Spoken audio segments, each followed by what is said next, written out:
Dice Age is made possible thanks to the support of our patrons. Thank you very much, and enjoy the show. The Empire of Maca has existed for nearly 1,000 years. Founded and ruled by Ava the Main, the immortal empress, it quickly expanded its borders thanks to the overwhelming power of its mages and the shrewd politics of its nobles. Now it has fully conquered the centre of the continent of Elmera, and although war has ended, peace still eludes its populace. As the Empire nears its first millennia, the signs of turmoil have become more frequent and apparent.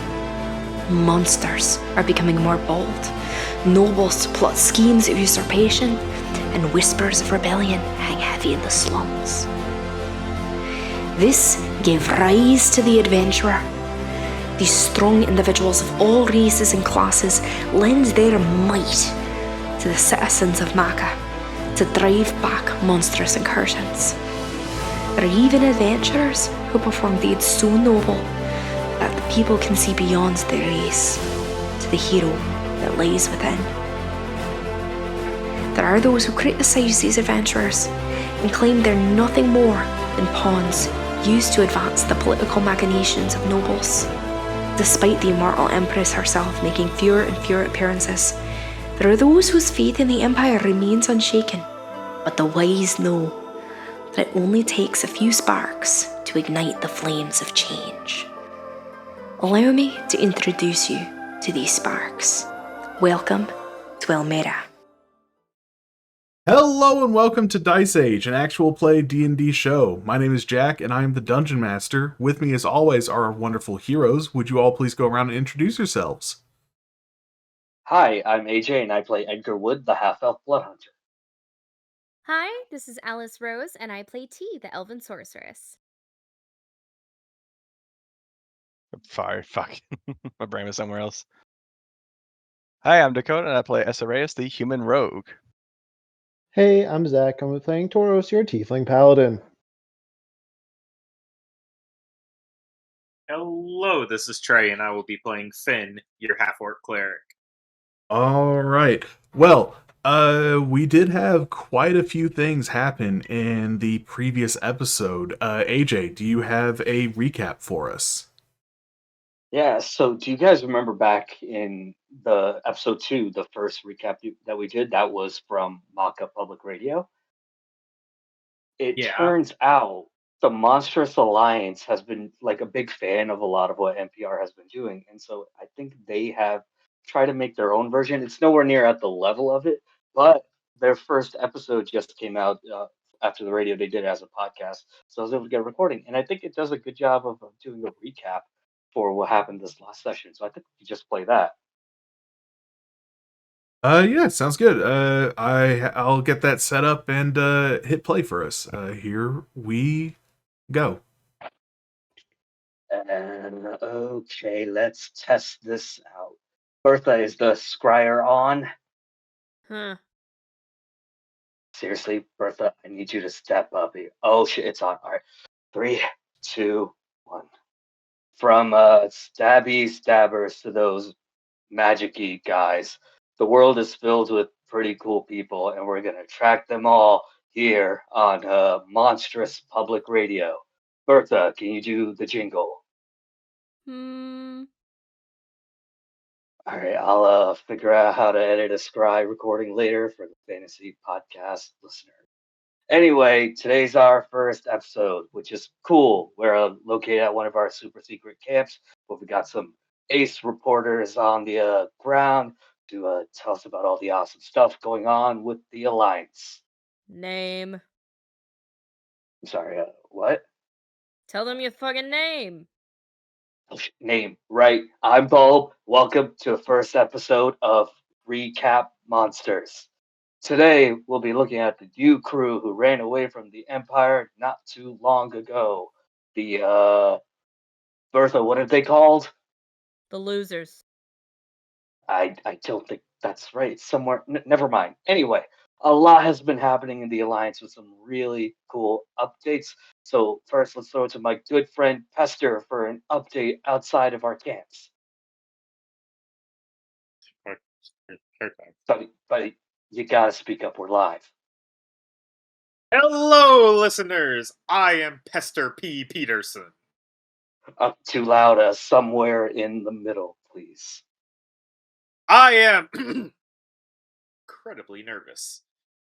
Anyways, we've had successful missions outside of camps. First, with the fall of Villain's Bane outside of Ongar, and also with getting the village of Naran on our side. Hey, Bulb, when's the puke break? The what? Okay, I'm good. We can keep going, Bertha. Loser. You know it.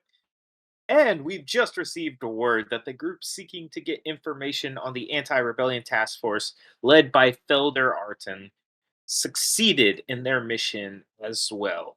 They got the information on the task force as well as the location of the rebellion HQ, so Felder is heading there now.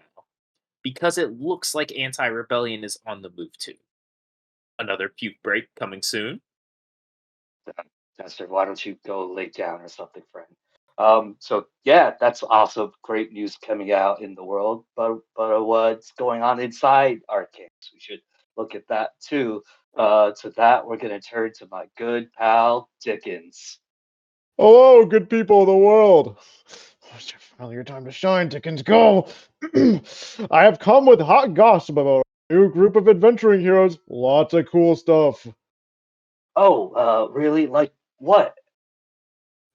I'm glad you asked, old buddy, old pal. Turns out Tauros has sworn a paladin oath to none other than Baphomet and Fomora. Thanks to Planin, he's now an Oath of Vindication paladin, just like Hildra. He also asked about Ella Creek, but Planin shared that he hasn't heard from much for in a while and is concerned. Now Taurus is concerned about his friend Malika and has asked T to help him write a letter. Ooh. Oh, nice. I also saw Toros practicing archery with Gilda, the local hunter. Also looks like he's got some nice plate mail too. Hey, dude, you're ruining my monologue here. What? Just let me do this, or I'll never get discovered! Anyways, Edgar spent time learning about blood magic and its origins with Skixie, while trying to find out more about his new magic powers and how they may be a source for its origin connected to both Fomora and maybe even Maka. Oh, don't forget about the little adventures I saw him going on with Gick. Those are pretty. Shut it! I also talked to he also talked to his love Kanasha, who's back in the Empire. Essa, meanwhile, spoke to Plain about his odd powers connected to the dead and these strange soul cards. Plain said he had no clue, but told him of a powerful witch who would know more called Colic. He also asked planning to teach him more. About a religion! I know! Get off my grung ass! Fenn also tried to do some work on the bracers used by barbarians, such as Lucas Kistler, to no avail. But he did begin the process of learning how to craft a spell. Pretty cool, no? I mean, I'd say so.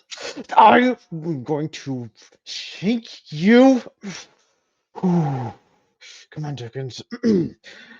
And last, T wrote letters to her love Cammy, but has not sent any of them yet. She has spent this time reconnecting with Tauros as well as building better relationships with the Alliance. They aren't the biggest fans of her elven visage, but she's known as the fun elf. Well, I'm done. Oh, can I talk now? Yeah, of course. Thank you for all for your time. I'll be leaving my business cards literally everywhere.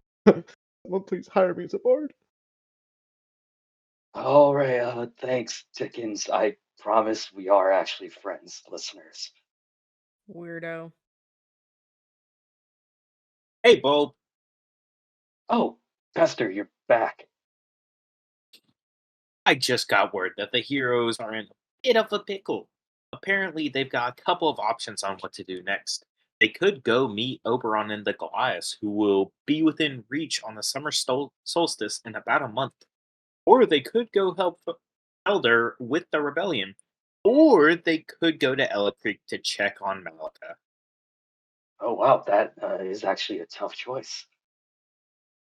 But get this! As luck would have it, each place is close to a potential point of coalescence. This is so crazy. I'm probably going to go puke. All right, buddy. Well, while that happens, I'm gonna wrap up this first episode of Recap Monsters. Thank you all for listening. Now I'm gonna throw it out to our musical guest for today, ladies and gentlemen, the sultry tones of Bugberry Manilow.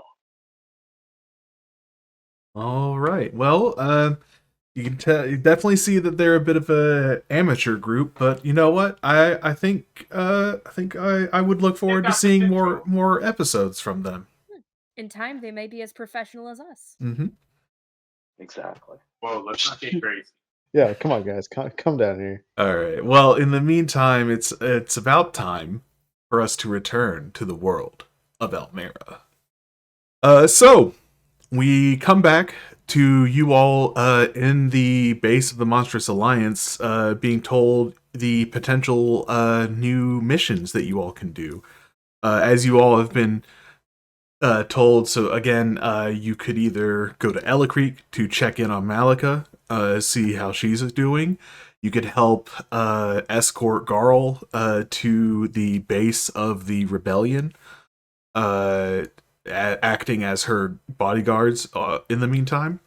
You could also go to the Tundra of Ithay, where Oberon will soon be in a place where he can start returning to the boundaries of the Empire. And also, this was something that wasn't mentioned by Planin, but something that certainly should be in the mind of Essa.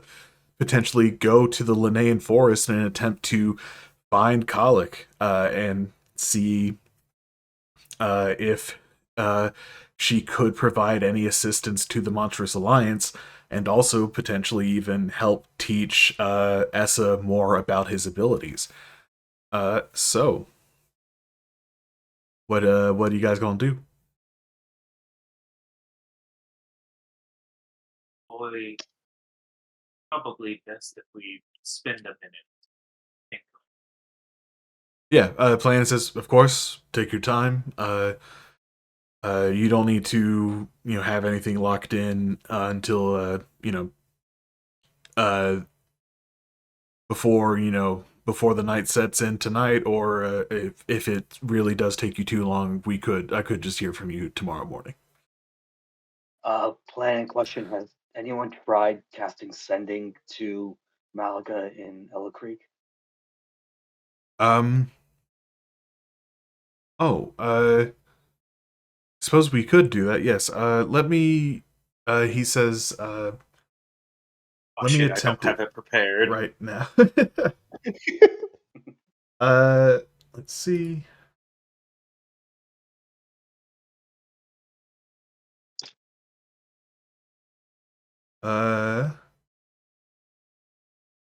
You know what? I for real was like, oh shit, was this a major oversight on my part? But no, Planet does not have sending prepared. I Oh, we've got it. Planet, you have. So he would say uh yeah, he would say, unfortunately, I don't have that spell at the ready. But if you all wouldn't mind, that could be an option. Sure. Just give me a description about who you're wanting to send it to. Yes. She's a human woman who lives in the village of Ella Creek. She yeah, he gives you a description of her physical appearance from the times that he's met her. Okay. Which I don't think you need Alright. all that much for sending, because it's No, I just need to yeah. know who it is. Right. Like, so there's sending right there. Yeah, I just need to which you are familiar, Yeah. so I have enough information to essentially know who this is. Yeah. With planning, he'll be able to give you enough to be able to send the sending spell to. Give me the message. 25 words. Yes. So Planin says, "Hello, Malika. This is Planin. Uh, checking on election. How are you faring? Uh, uh, is there any assistance we could provide?"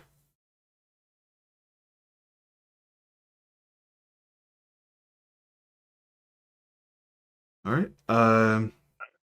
Yeah. So you send. Takes a second. And you get a message. You get a receive a message saying, "Oh, this is strange. I am well. Election is going good.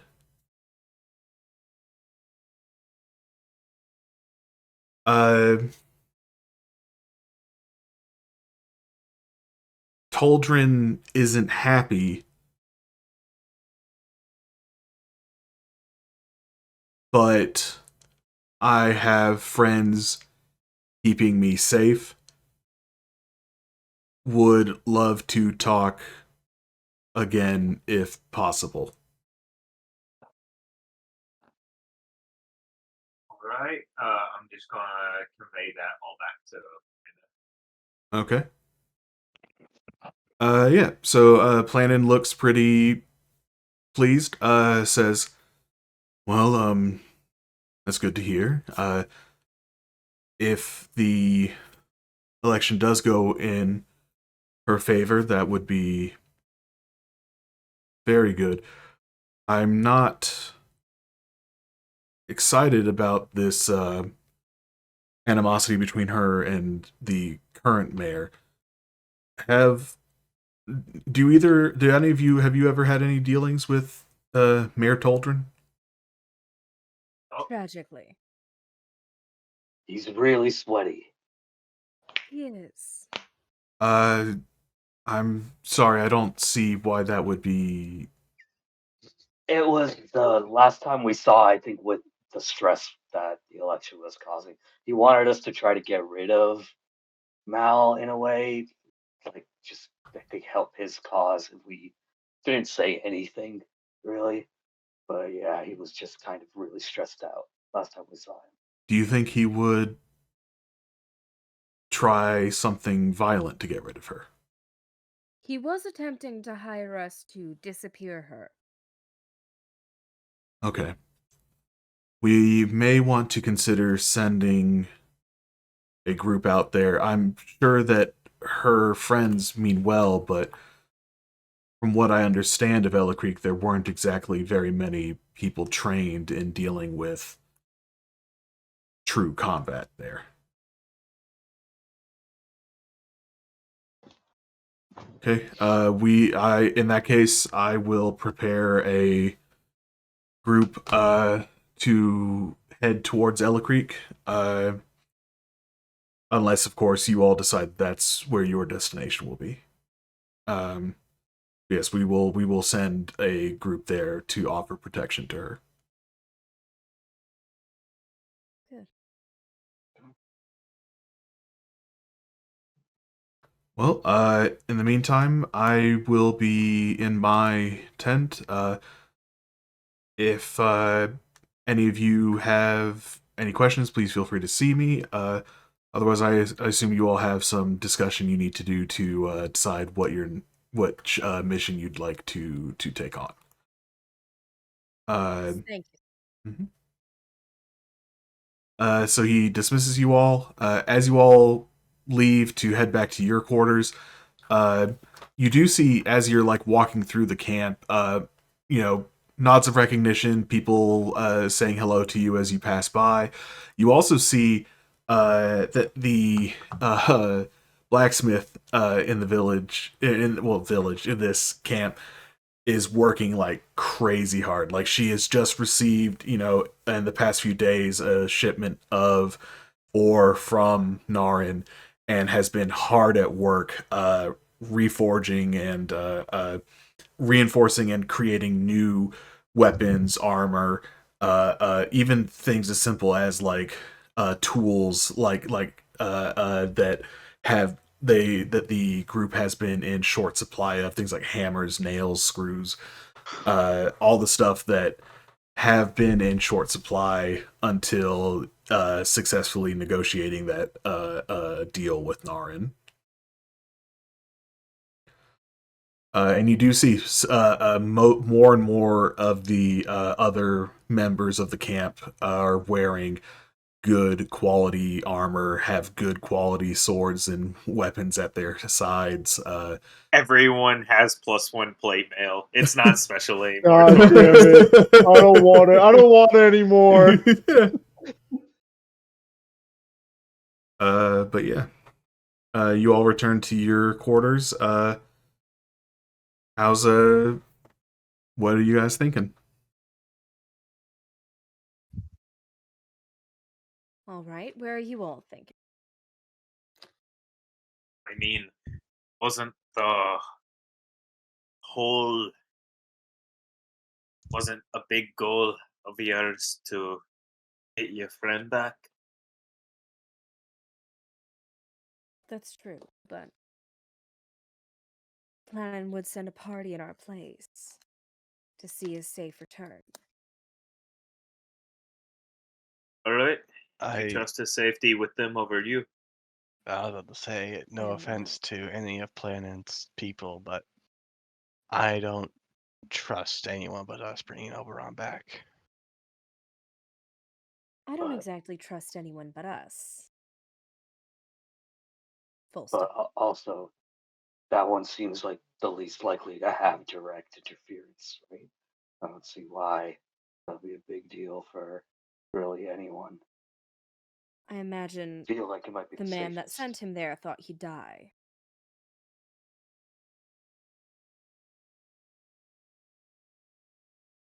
Soros, I wanted to ask you because I know one of these places really matters to you.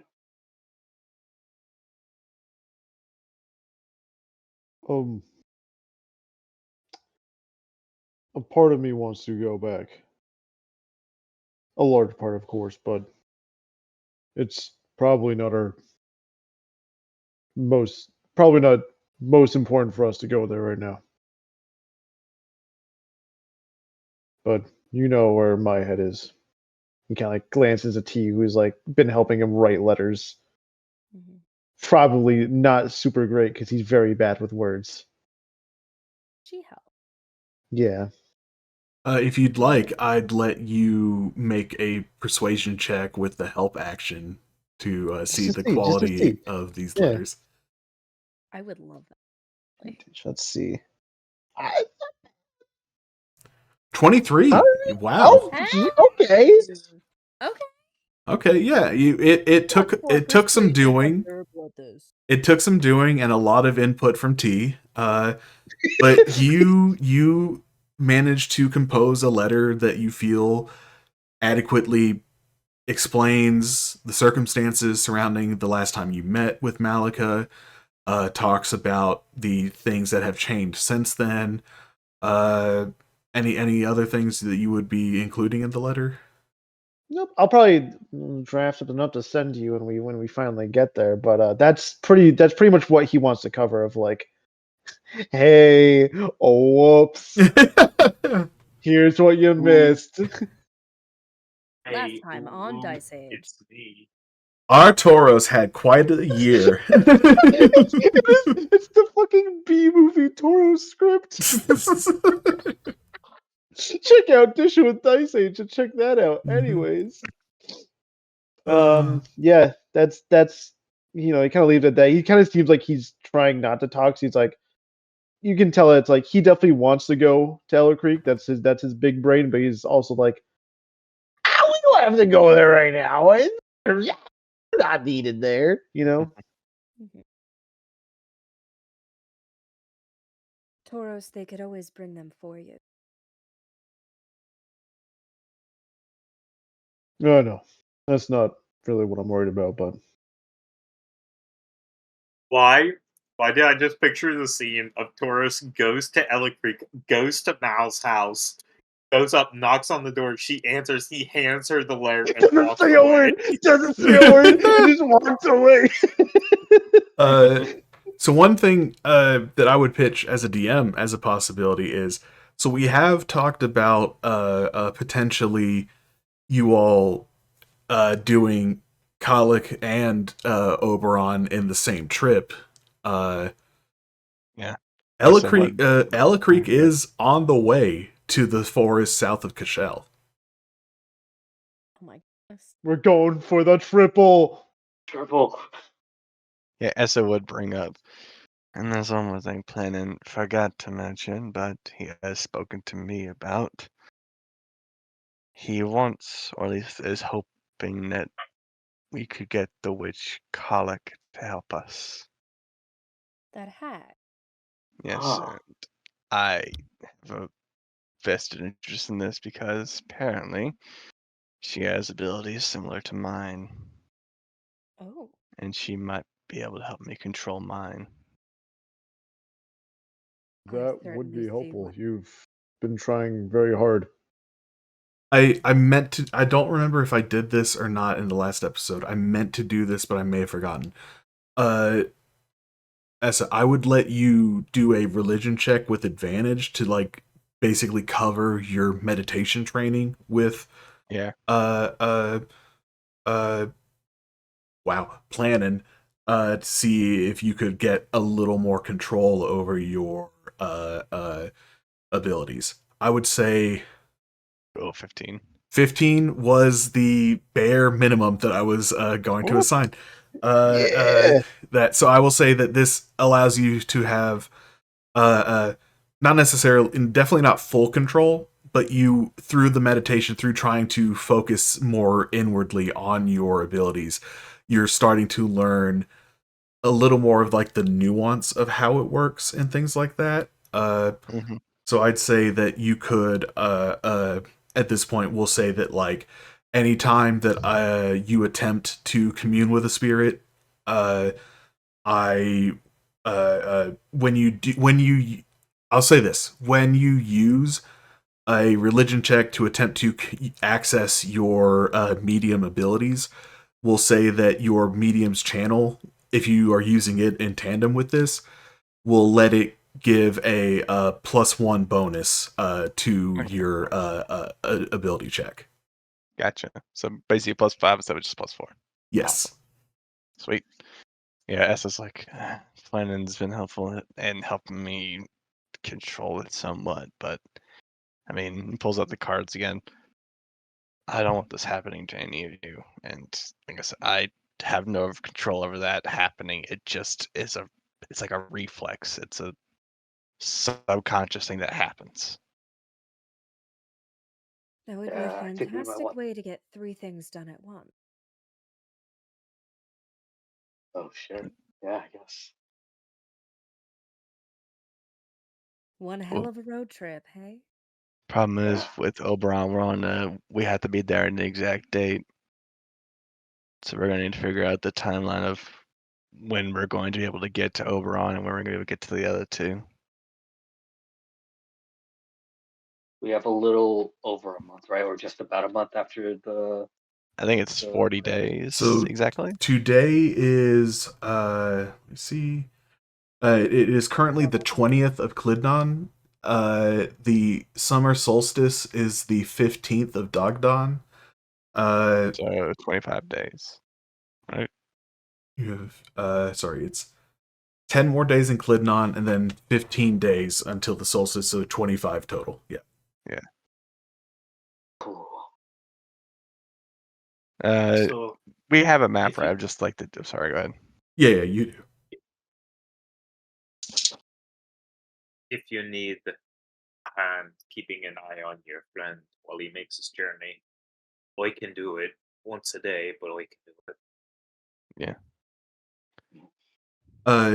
It would be you all would have by talking with Oberon throughout the the downtime that you've had, you would have learned the exact location of where he would be appearing, where the Ithaish would be taking him. and that would be right over.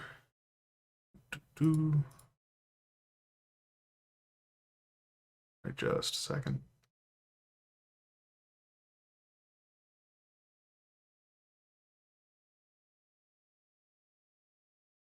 Here.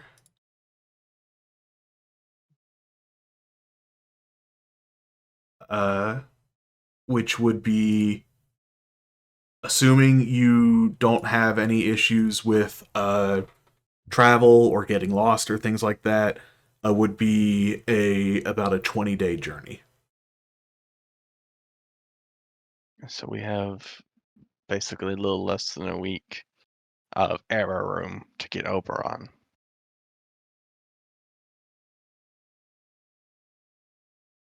And you have a buffer, but that's We could always go to Oberon and then pick him up on the way to going to Colic and Ella. that's what I'm thinking. Is Well- we grab Oberon. Sorry, I do just want to specify. Ella Creek and Colic are on the opposite sides of the continent. Listen, if I think- Colic I is a think- super powerful mage capable of, and if we can somehow convince them to be on our side, they might be able to send us where we need to go. That's Shit, possible. that's true. It's very certainly Hell a of a possibility. gambit. That's not gonna happen. We got you, T. You can convince them. I Yeah. don't know if I can convince a hag. I've never encountered one. But I mean, you convinced. I was gonna say you convinced Madame Chevra. Ayo. whoa, Well, dude, well, Oh, uncool, Whoa. Fen. that's fucked up. First of all, Fen, I don't think you don't Fen know her knows who like Madame that. Chevra is. Second, You don't know her like that. Exactly. He knows. You don't know her like that. So we get Oberon, then we drop this fucker off, right? mhm. Yeah. Just ditch him. Fuck this guy. And then Oberon just says the same exact thing. Fuck, we whooped him. I mean, we expect it from The other guy Oberon, though. ascending. we expect it from Oberon, though. It's fine. There we go. Oberon would never disrespect Madame Chevra. That's true. So Oberon's grab too scared of Oberon. Madame Hopes to one Chevra. day. He still Grab hopes to Oberon, one day yeah. attend Chevra's. Go grab Oberon. Go see Colic. Hopefully get her on our side, and then if she can, teleport us to Ella Creek. We're relying a lot on what ifs. But we have the ability to keep in touch with Malka as necessary too, if something pops up. That's true. I mean, to be fair, we could, even if we're on our, even if we're going to be heading to Ella Creek eventually, sending a group there might not be the worst thing. Still, just again, I trust Planet's people to be competent, but I would feel more at ease with us grabbing Oberon because he risked his life for us. As much as it was a stupid thing that he did, he risked his life for us and got teleported there partially because of us.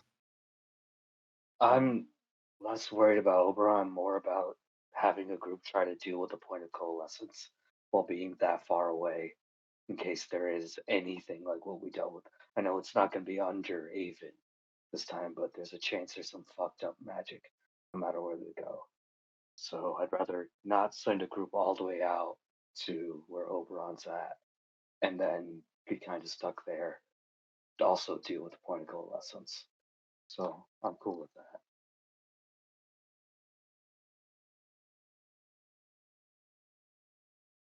All right, so I'm looking at Taurus at this point too, just to be like, that cool. Yeah, you're sound good to me. okay. I'm gonna insight check. I'm bad at insight, but I want to insight. Tauros, make a roll. You can make a roll to making a me. roll. Make it either a persuasion or a deception, depending on I'm your gonna intent. I'm just gonna do one roll to see if it actually rolls to you first. Okay. That didn't roll to you, so No. we're gonna. I'm just gonna add my thing as I roll to you. Okay. So it was a 12 insight from Edgar, so pretty good. Pretty solid, honestly. For Edgar, that's amazing. Mhm.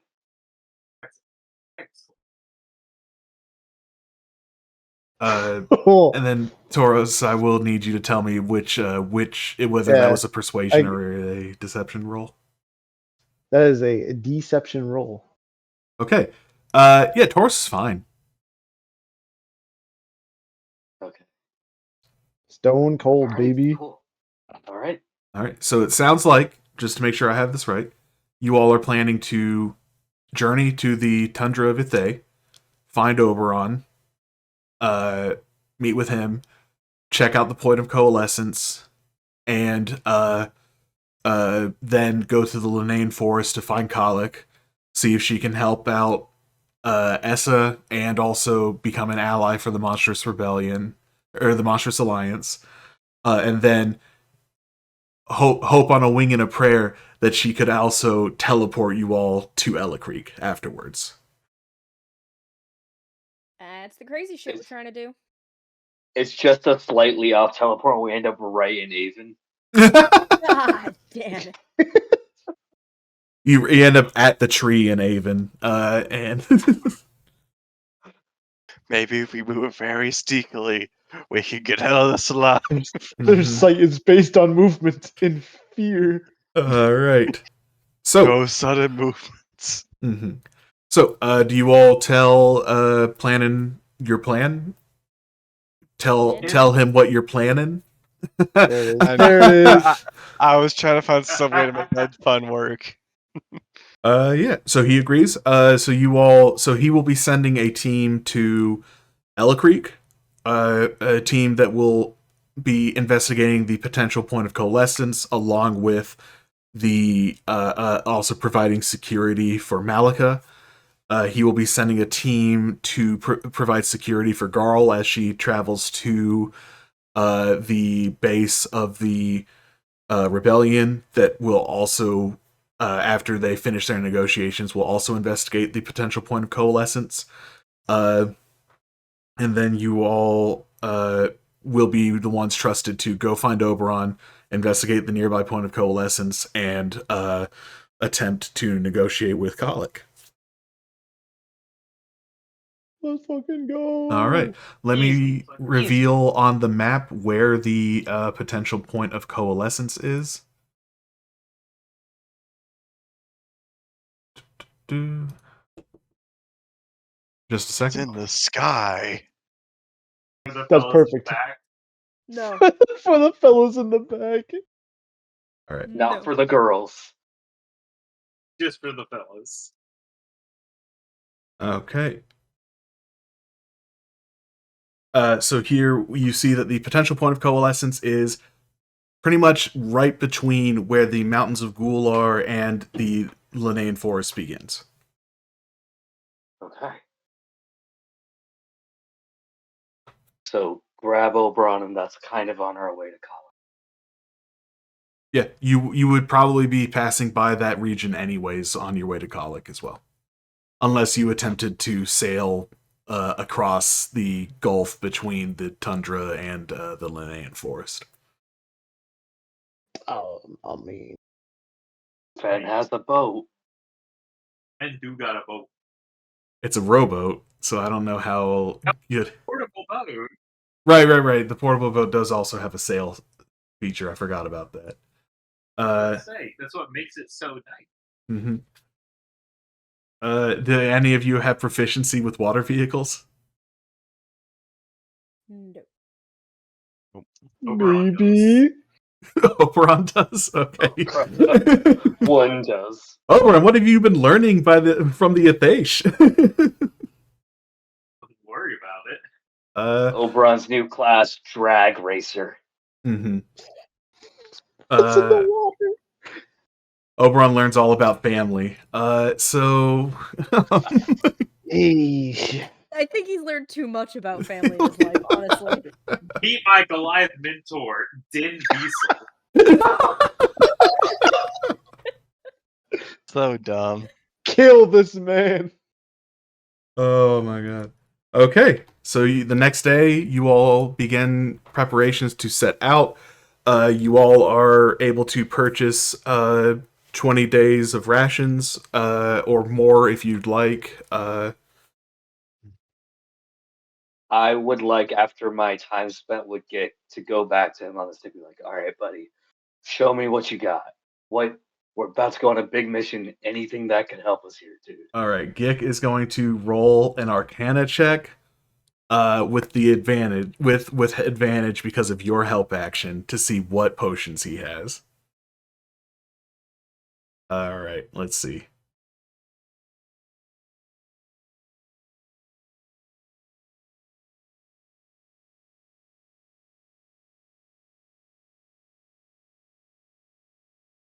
That's exactly one All right. Potion of healing with a question mark at the end of it. Another one? Well, he rolled a 9 and a 6. So. Oh, buddy. Oh, buddy. So Gik's like, all right, let me show you. Shows you a potion. It's in a beautiful glass bottle, brilliant crimson red. And he says, "This is a negative healing potion." Come on, man. So poison. No. You misunderstand, Gik. This heals for negative damage. So it hurts. It No, hurts you. no. It heals for negative damage. Here, try it. I'm gonna take it.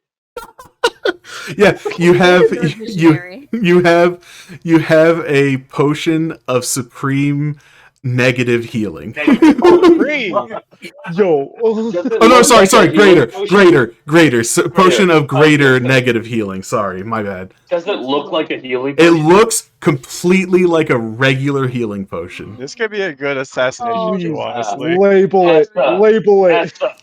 Essa. Oh, what's that? Drink Healing this. potion? Do not drink it. It's a gift potion. Cork.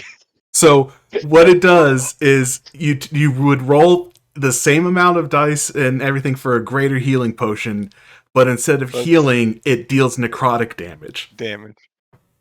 Like as it opens it, it smells and goes, Jesus fuck. Oh. What's that? all of us? You're the best to fuck with someone with this. Hold up. You can, if you'd like, coat a weapon with this. It takes an action to apply. When applied, it has we'll say a D4 uses before the its effect runs off of your weapon.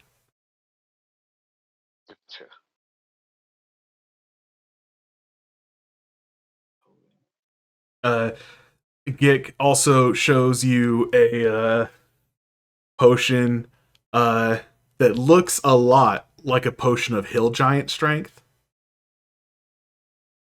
You say it's like a potion of goblin strength. And he says, "This is a prized article that you helped Gik prepare. Gik is very thankful for your assistance in creating the potion of negative strength. This will grant you a -1 to your strength modifier." He says it in terms that make sense in like the world, but mechanically it changes your strength score to a 9. Holy shit. Hey, yo. Holy Honestly, that could be really fucking good. Can we do Baldur's Gate 3 rules where we could throw Throw them? No. Damn. No. For how long? It is how long? for 1 minute. The effect, so if someone consumes it, or if you coat a weapon with it and deal damage, it is a one-use thing. You can't use it more than once if you coat a weapon with it. But once the person is hit with it or consumes it, they have to survive. They have to succeed on a DC 17 Constitution saving throw. Survive was the right word. I was like, they had to survive. Or have their strength score reduced to 9 for 1 minute. Question: if they consume it willingly, do they automatically fail? If you can convince them to consume it willingly, I will say that they automatically fail. Yes, Yes. that would be a deception check, though. That would be a great deception tool, honestly. Okay. Imagine It this would against be Lucas. really funny to give this to Toros, though. Like, it would be really funny. No. No, no, no, no, no. No, no, no. no. And then this one, and then Gick pulls out a fragile-looking flask with a black liquid inside of it, and he is very carefully holding it between his like fingers in a way that's like he's holding it tight enough that he doesn't drop it, but not so tight that it shatters the glass. And he goes, "This is also a Gick special." Oh, sorry, Gick Edgar special. We don't need that. It's you, Edgar. bud. It's all This is Pocket Explosion.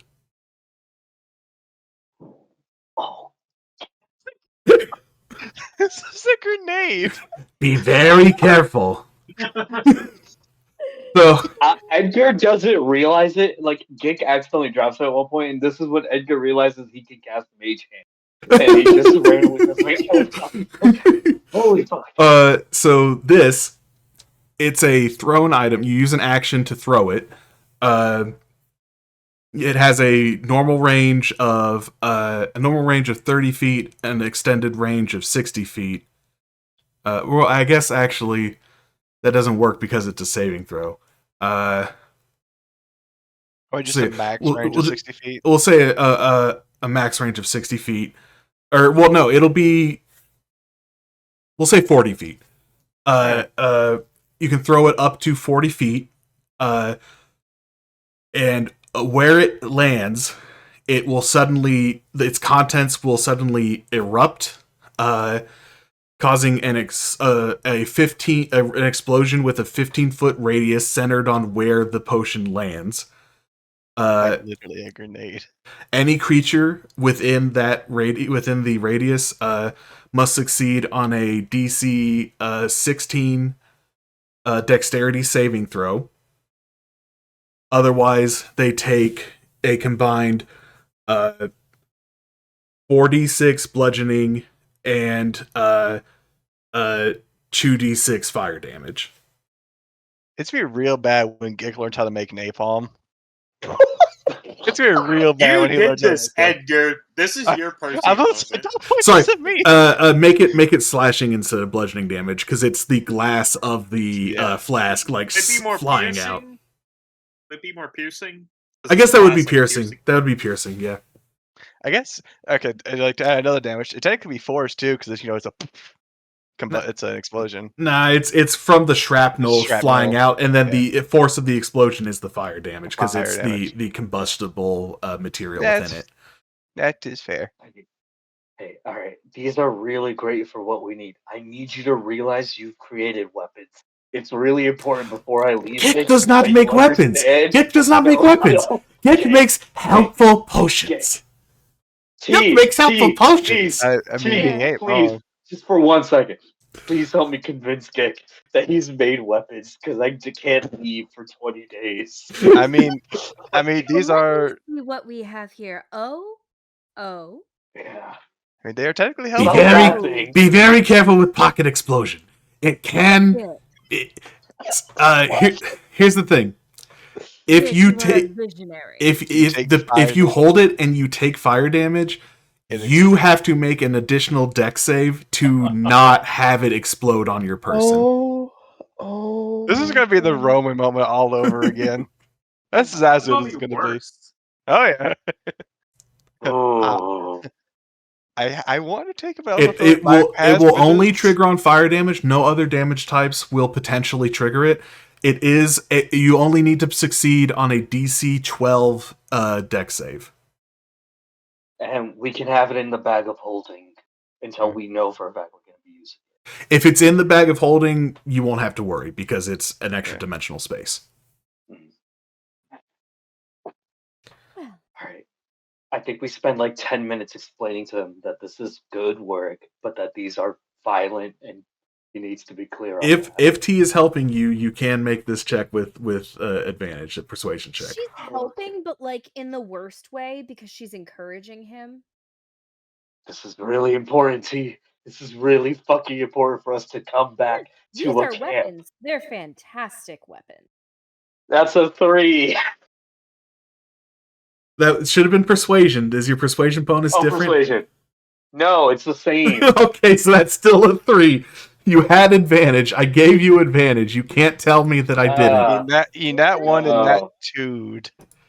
Yeah. I'm gonna say Gick has a zero modifier on his wisdom score. That's fair. Okay. Let's see. Oh boy. So that's a 4. That is just enough to beat your persuasion check. Oh And, my god. and Gick just goes, Gick understands. Friend is worried that Gick will become too enlightened with Gick's abilities. Become haughty, big head. Gick will stay humble. Gick will stay humble. And Gick will continue to make useful potions for allies. It will be on that hashtag grind set. I'm going to plan to let him know. Essa walks up to Edgar and goes, I mean, he technically is wrong. Those are helpful, just not in the ways he's wanting them to be. He might feed it to someone. Yeah, I feel like we should probably be worried about him giving those Think about civilians. I'm gonna go tell Planet. You tell Planet. Listen, Planet is like, we're aware. We're this is. I'm still sorry. Gick has been a managed problem since before you came here.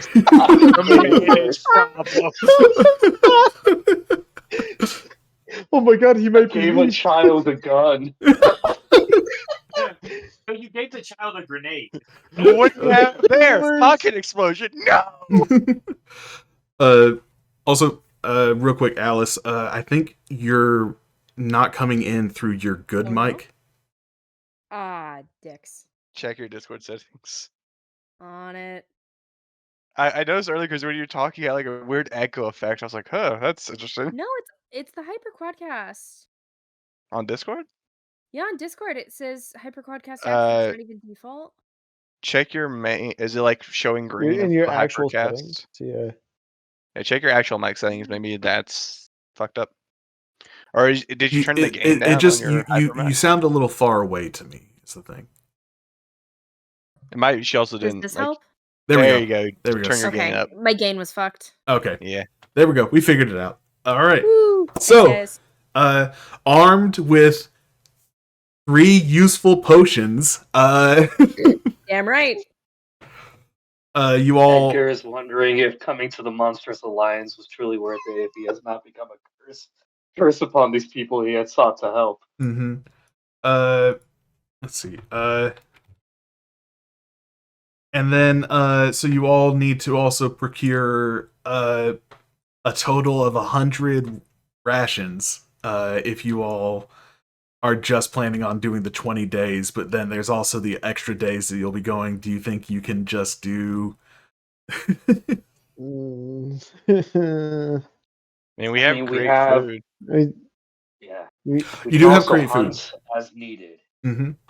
I'm not bad at hunting.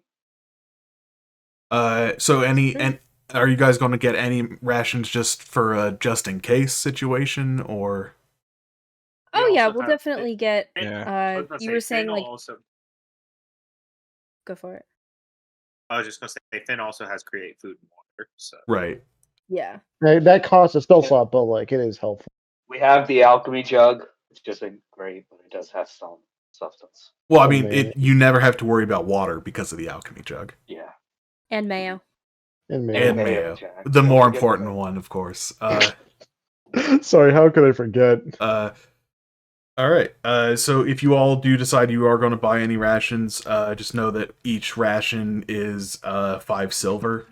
So that's, or just one half of a gold per individual ration.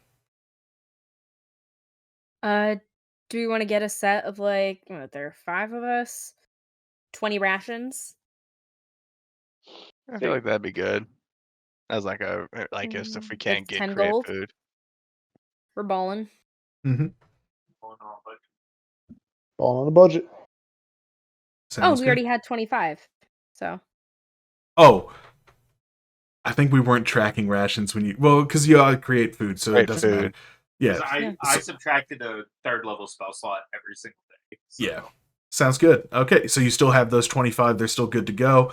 You guys don't have to buy anything then. Listen, I added another 20 just in case. Oh, So we okay. have 45 rations. Perfect. All right. So, with that being said, you all begin to set out on your journey. What could be a potential best case scenario might be to. So it would add 2 days to your journey, but you could, if you wanted to, just sail up the river leading to the mountains and then go into the tundra that way.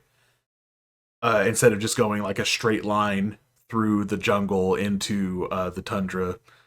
I would say that would be, you'd have less chance of getting lost going that way. But it does add an extra 2 days to your travel.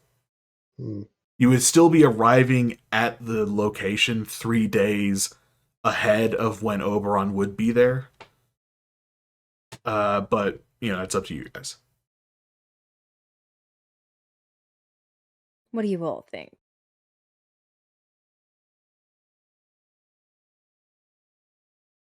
I think the extra 2 days is fine.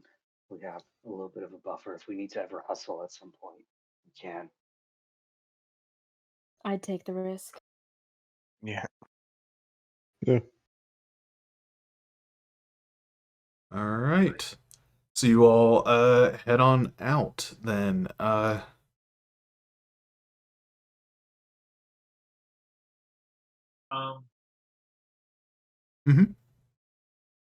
I was just thinking about something. Okay. So instead of making you roll survival checks for each individual day, because that would just be tedious, no one wants to sit and just make 22 survival checks. I do. Okay, if you guys really want to, let's do it. All right, Alice, you make the first 11. Alice, you do the first 20, and I'll do the last 2. If you never want to get there, I'm okay with that. I will say like I want to save Oberon. What we will do instead will be a skill challenge. Sorry. Did we say we were bringing Wu? Did we ever mention that? We did not say that. One is with Oh, right. They're not with. Annie, Yeah. so. Yep. Never mind. Mm-hmm. All right. So we will do a skill challenge. You all are looking. So what we're going to do is, if you succeed at the skill challenge with no failures, you will not have an encounter as you all journey. If you do have a failure, you will have an encounter at some point during your journey. If you get 2 failures, you'll have a hard encounter during your journey. A more difficult encounter during your journey. If you get 3 failures, you'll have a near deadly encounter during your journey. Yikes. Sound good? Yay. Yeah. Sounds great.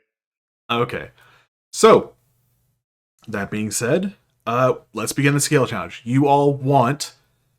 we're going to say this is a fairly difficult skill challenge. So you all want 7 successes. Ooh. All right. All right, and we are going to set the DC as a DC 16. Oh, Taurus is not a skill monkey. Oh no. Who would like to go first? We want the rogue skill monkey to go first. Yeah, could I try investigation just to keep an eye? Oh, actually no. Could I try stealth to keep us stealthy as we walk around? Yeah. Or as we travel? Absolutely. Doing your best to keep yourselves from getting noticed by any Imperial agents that you may come across during your travels. 25. 25. Yeah. I was so worried it was going to be a nat 1. Like it always is my first roll. Anytime I roll a stealth roll, the first one's a nat 1. Every other one's fucking great, but it's always a nat 1 on the first one. Yeah. You all managed to make your way, still making good progress. You're not sacrificing speed, but you're also doing your best to keep yourselves inconspicuous as you travel. Luckily, traveling along the river for so long, this is a river that doesn't see much travel.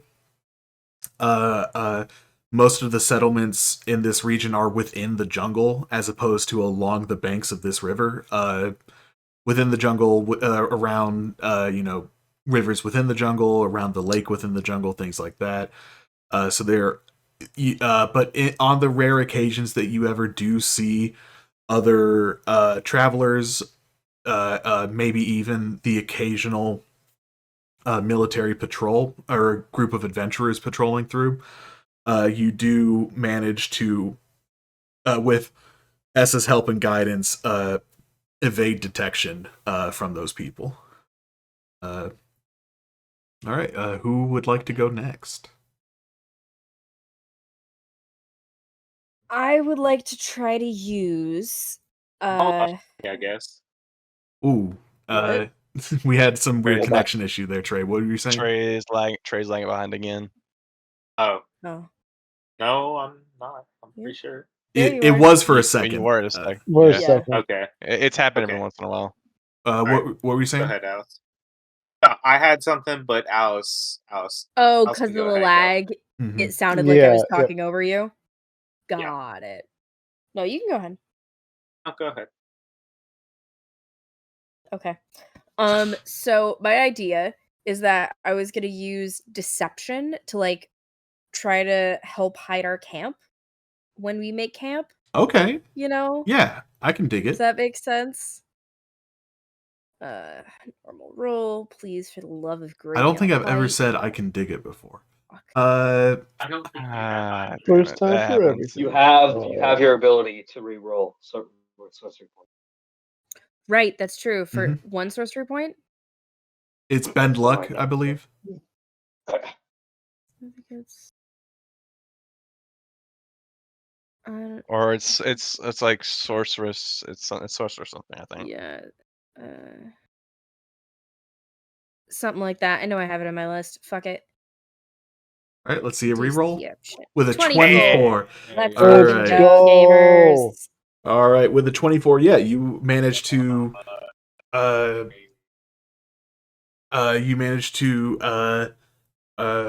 be able to, whenever you all set up camp along the riverbanks, find ways to make your camp look inconspicuous or even just not noticeable, so that you all can keep going without harassment. Who is next? I can go. Using my acrobatics, I would like to take look at climb trees, look whatever to survey where we need to be going next, but be able to find the easiest path. Maybe taking steps first before everyone. Just trying to agilely move ahead to figure out what works for the group. Sounds good. Come on, baby. Hey, 24. That's a 24. No Yeah, you kill it. Like anytime that there's like a fork in the river, or as you guys get closer into like the foothills of the mountains, like you help get to high ground, get to see from that perspective ways to navigate that would otherwise be harder to notice. I keep unnecessarily using my grappling hook, so hoping someone would comment on it, but I never get it. We don't. Like, Nice. all right, we got this.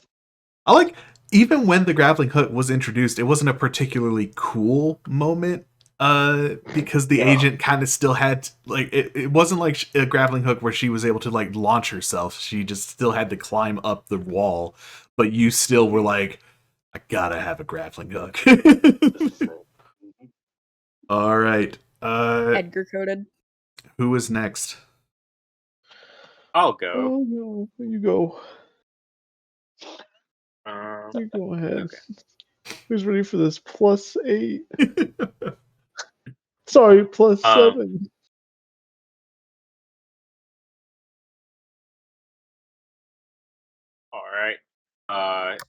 I go? Yeah, you're going. You good? Okay. I'm going to use Arcana. I'm going to cast Control Water, redirect the flow of the river to help us like traverse it faster and without any like currents going against us or anything like that. I love it. Give me an Arcana check. Ready for this 3? So, blam. That is a 12. I was close. Unfortunately, that is your first failure. Try as you might, there are days where, or there are parts of the river where the current is just too forceful, even with your magic, to be able to swiftly navigate. Hopefully. I literally had like a, 60% chance of that. Alrighty. All right, let's see it, Tauros. What are you going to do? I'm going to go for athletics. It's my nice little +7. Kind of along the idea of like kind of like helping Fen kind of navigate. Like I imagine he's kind of like has like an oar that he's kind of helping kind of like push along like the river. It's kind of inland. I don't know how like deep it is. He's kind of like trying to help kind of push it along. Gotcha. So you're just going to paddle like a motherfucker. With Exactly, baby. Hey, nice. 16. Defeats it. There we go. There are days where Tauros is just like anxious to get there and just it Fucking is speedboat over here. near speedboating with the oars. All right. So if I have this correct, that is 4 successes, 2, 1 3, failure. 4 successes and 1 failure. You all just need 3 more successes before we see how bad the encounter is during your travels. Can we do skills that other people have already used? Yes, you can use skills that other people have used, but not ones that you have used already. Gotcha. In that case, I would like to try and redeem myself with my own perception check. Okay. Perception check. And notice, see if any of the currents are going a certain way. Try and help avoid any rocks or anything like that. Try and notice if anything's just off. Sounds good. Let's see it. You ready for this 4? Hey, that's a 17. Go! Nice, not bad. You help navigate the ways. That's success number 5. Can I use acrobatics as well to try to do something that what Edgar was doing, which was just get to vantage points and make sure we're on the right track and we haven't got lost? I mean, you don't have a grappling hook, but you can try. 24. 24. Yeah, I will say, I think in the spirit of skill challenges, I would need a different justification as opposed to because I don't think anyone had used perception until Fen used it. Is that right? That's fair. That's true. Yeah, so I think you would need to give me a new way to use acrobatics. How are we using? Yeah, what shape is the boat in? What form is it, in the sailboat or just the row? I don't know if because we said it has oars, but could it also have we said what form it was in? Different parts of the river are wider than others, so there may be parts where you could get the sailboat version. Yeah. Yeah, so I would say if there's parts of where you have the sailboat version, can it's using acrobatics to keep the sail right, basically climbing about the ship to make sure it's absolutely right. Yeah. I would count that, so that 24 acrobatics will still be used. All right. One more. This will either finish the skill challenge or will increase the difficulty of the encounter. All right, hear me out. Oh no! I have a -2 to animal handling. No. Let's find a friend. Overboard. Could you imagine? How would animal handling idea is better. I dumb tried idea to is better. get the fish. To pull the boat? I'm gonna stop it there. I can't I'm gonna stop it there. beaver. Just Give stab us him. some No. honest. All right, fine, I won't. I mean, listen, if you want to try it, I'll let you try it. No, Alice apparently will do something with a good skill, so No. I'll be a I good said my guinea pig. dumb idea is better. Okay, we'll have to hear it then. My idea, and Jack, feel free to throw this idea out Okay. because it's not a good idea. Right. But it's the skills that I have. My idea is to assist morale with persuasion. I'm gonna have to put the no on that one. That's so fair. That's That is so fair, Jack. that doesn't really help with navigating or exploring. That's It helps us persevere. I think you guys have pretty good morale. I don't think that you're in danger of having anyone someone come up with a deciding good to idea. abandon the journey. Mutiny. Listen. It has to be T, S, Edgar, or Tauros. It has to be one of you three. Guys, Edgar, my next what highest is skill a do you plus have? 5. +5. Oh my god! I'm gonna say both. What's your next Christ. highest T? All right. So I already used my deception, which was 8. Persuasion is 12, performance is 8, sleight of hand is 7. Fuck, none of them really helped. Sleight of None of hand them to apply. slip. Sleight of hand has a chance. Sleight of hand has a is- chance. I'll say at this point, at the 7th one, you guys aren't on the river anymore. This is you guys either crossing through the tundra or the mountains. I could use We no, might 'cause- run into people. Christ. Okay. If There's a chance we run into people or things. if we're running into people, I already You are used crossing through deception. populated areas. Yeah, you Yeah. could use persuasion to be like, hey, which way?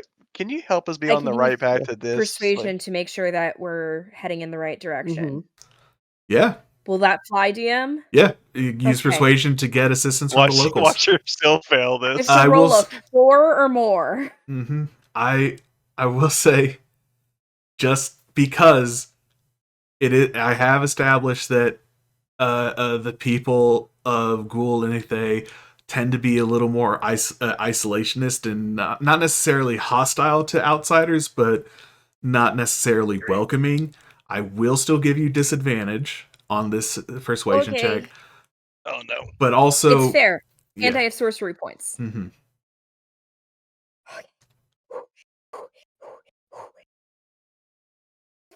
Sorcery point. that was in that one. Sorcery. Oh, Sorcery. You used sorcery. thankfully with the help of that sorcery point, you changed a nat 1 into a 25.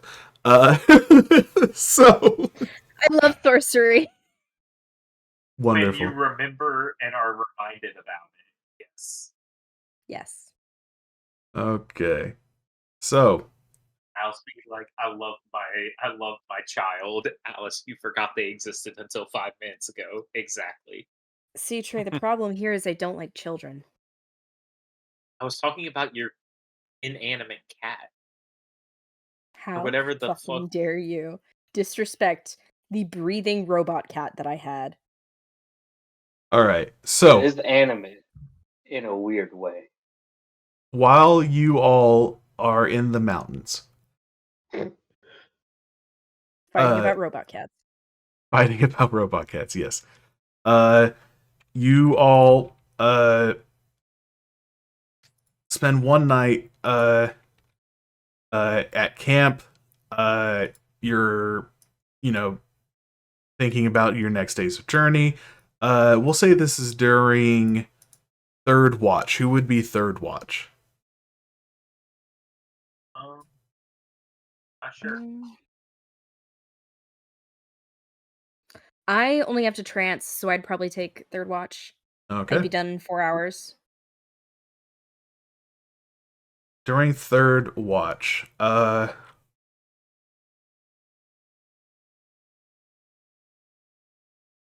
let's see. Give me a perception check.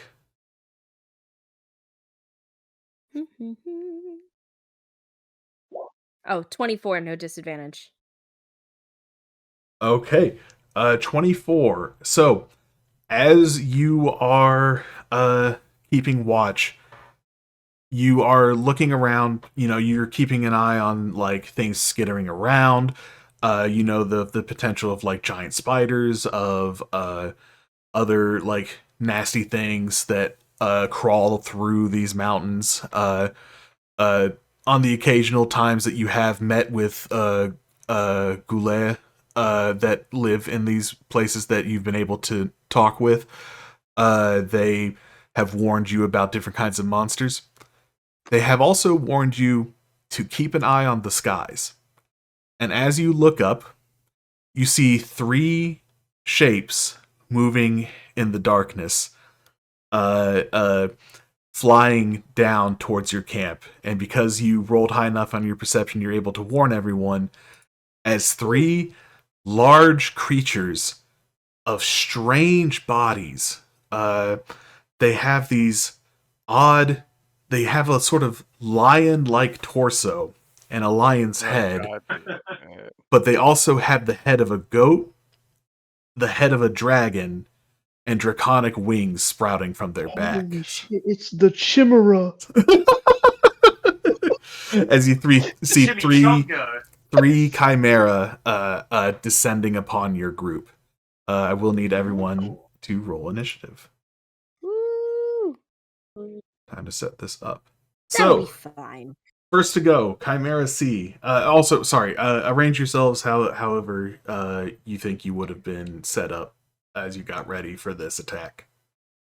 Knowing it was coming. Bye. Stick up front. Stick in Same. the back a bit. Okay. Big boys. So, Chimeras. First Chimera is going to charge up. Going for the... let's have it just go straight here. And it is going to attempt to... well, it's not going to attempt to do anything. It's going to successfully use a fire breath with its draconic head.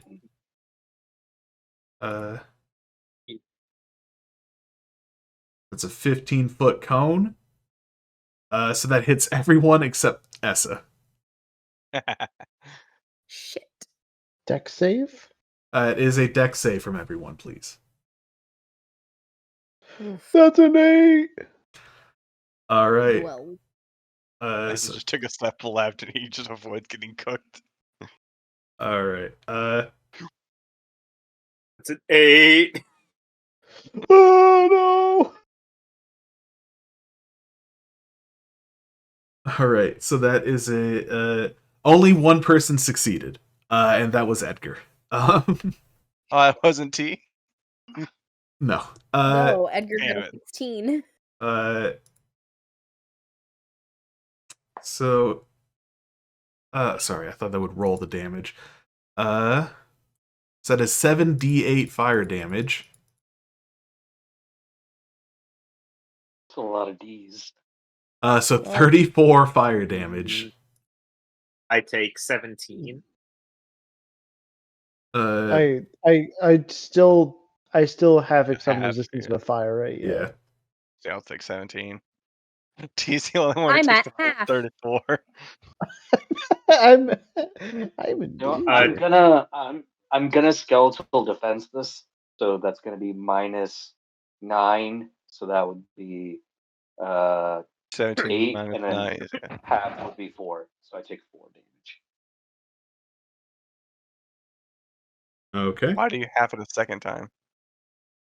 It gets any damage gets resistance. It's already resisted. No, it's not You don't have fire resistance naturally. No, but skeletal defense allows me to take away damage equal to my level and then resist the remaining damage. Right. Oh, I thought you were saying it wouldn't help. My bad. Yeah, so Edgar takes a whole 4 damage. Very cool. But guess what? That's only part of its multi-attack. And then it's going to use its horns to its goat's head is going to try to lock horns with Tauros. Let's fucking go. It's metal as shit. It got a nat 20 Oh, yo. Oh, this is Where's my +2 armor? for 9 damage. It rolled minimum. B, thankfully, it rolled minimum on that first one. That could have been a total of 27, I think. Jeez, no, 28. It is then going to attack Edgar with its claws. Only rolled a 13. Nope. Okay, on to T. You all know what time it is. What time is it? It's fireball Charm time. person. Oh, fuck. Charm monster. Fireball. So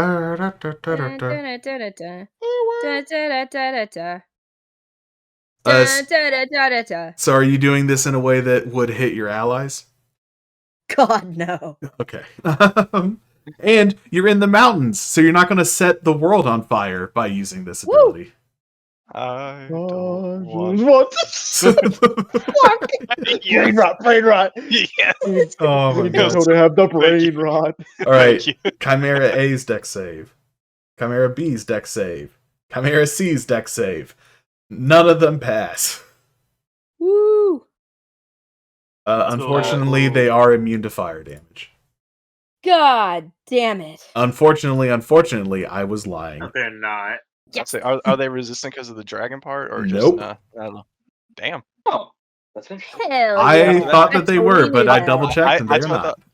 I was like, I thought they would be. It's like that's like I the really one thought they damage would that they too. might resist because partially dragon.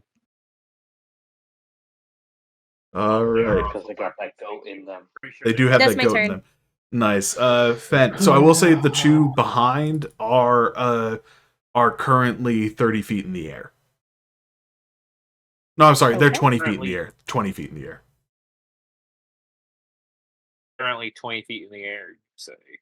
Yes. I turn, and I look at.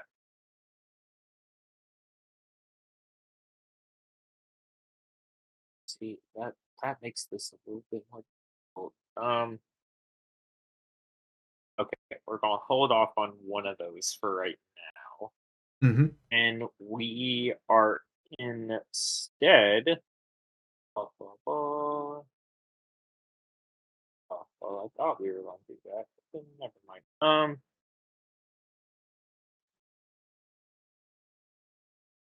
Sorry, I'm looking at something. Yeah, we will first bonus action drop a 4th level mass healing word on everyone but Essa. Okay. There. So that's 10 hit points to Not bad. everyone.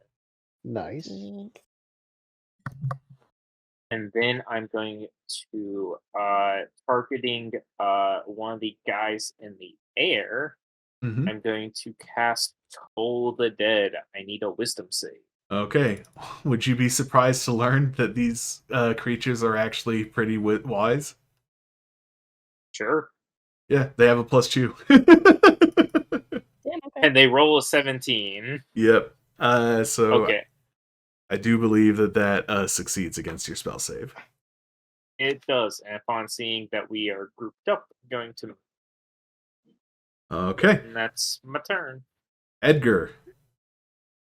Sweet. Bonus action, Crimson Right on Firebrand. There we go. Not bad. 1 damage to me. And we're going to flank with this big boy here. Mm-hmm. All right. 2 stabs with Firebrand. 24 hits. For 15 on the first. Not bad. And 20 20 hits. for 17 on the second. All right. Yeah, this guy's looking pretty hurt. Anything else from you on your turn? Nope. That's Okay. it for me. Chimera B is going to come in, sees its friend looking hurt, but knows where it's needed. where it's needed is down Oh, fuck. here. God damn it. Uh-oh. Unfortunately, its 15-foot Not. cone will not hit Fen, but it will hit Essa and T. Dex save. Finally, I did good on a dex save. I did Finally, bad again. the world has ended. Essa's been on a hot streak lately. I'm Yeah. gonna use this Not bonus on dex point saves, to on redo everything but dex saves. Only Yes. sex, Alice. That's only skill checks, not saving throws. that. Damn it! It wouldn't have helped either. Mm-hmm. Okay. So Essa takes no damage because No of damage. evasion. Yay. Nice. And T takes All. I take all damage. 28 points of fire damage. Christ. Whoa.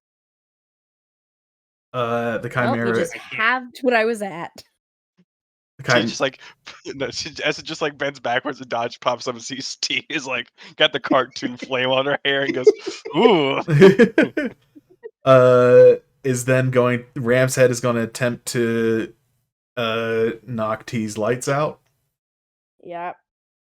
with a 26 to Yep. That's almost a crit. hit. Yep. For 10 bludgeoning damage. Good for him. And then a claw attack against T with a 26 to That hit hits. for 9 slashing damage. And Still up. yep. Okay. Oh Hell yeah. Hell yeah. You should be at 16, not No, I'm at 6. Oh, okay. Oh, you didn't. Okay, my bad. Yeah, you're at 6. Essa, it's your turn. Welcome to the world of playing spellcasters, Alice. It kind of sucks sometimes. I've been here for a minute now. It's fun. Get here. There's Flanking, not gonna a day stab. that goes by that Alice doesn't regret. 28. 28 hits. Not a day Nice. goes by I don't Boom, regret for playing Cammy 32. instead. Oh yeah, 32 points of damage. Ooh, baby. And then I'm gonna Woo. just kind of like almost like snapping of the neck, turn to the one that Edgar and Torres are fighting and use Ghost Whale. Okay. And I'm going. You know what? I'll just use one of my uses of it. I want to save those cards for later. Okay. So that's 4. It's half rounded up, so 3d6. Yep. For 10. Oh, not bad. Not bad. And that is Essa's turn. All right. Good damage from Essa. Good Really good damage from Essa. Annoyingly good damage from Essa, according to Uh-oh. Stop. Do I saying it. smell a No, new no, target? this No, Chimera. hey, no, there's a very metallic man right here. There's a very It was a metallic, prank, bro. really heavily armored man right here that you could try and hit. So that's a bite attack against Essa. Only rolled a 10. Yes. Horn attack against Essa.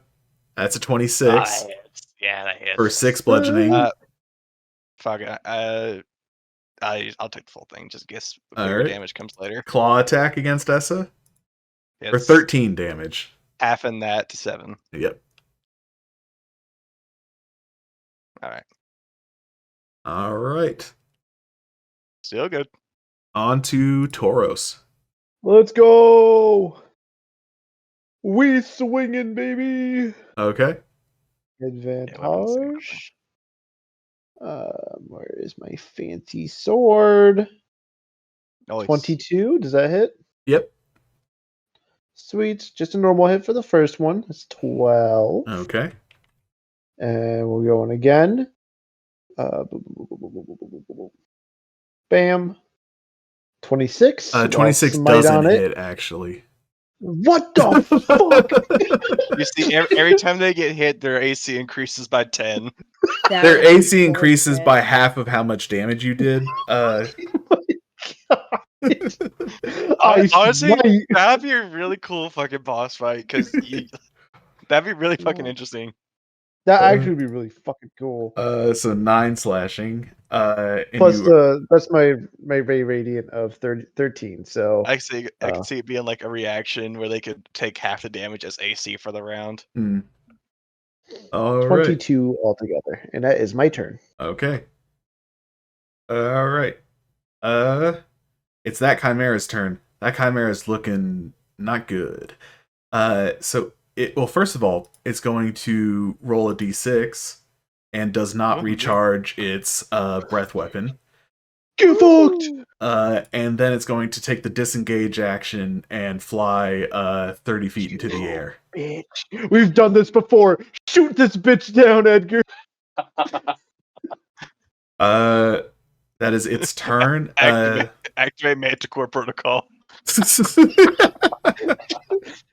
It is T's turn. How's T looking? 6. That's how I'm looking. I can't take an opportunity attack. Not like this. You know what you have? Like this. Not like this. I have many things. I do with the dagger.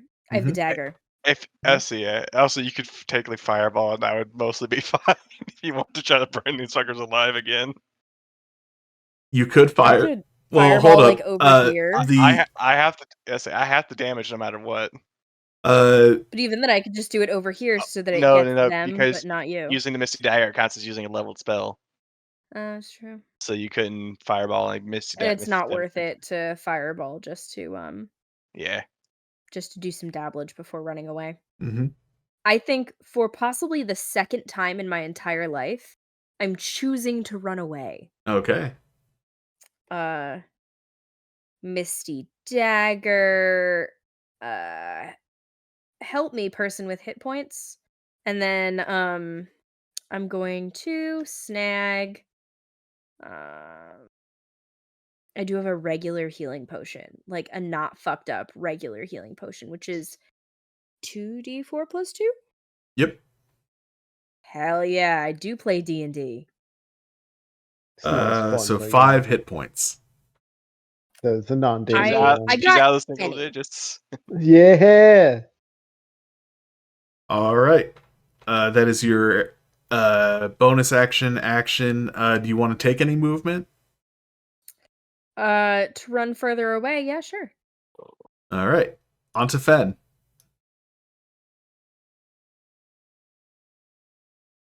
Yeah. Ooh. Yo. I'm so glad we were recording that. Holy shit. You had a real bad delay there, Trey. Okay. It sounds like you're good now, though. You sound better. Better? Okay. Yep. Cool.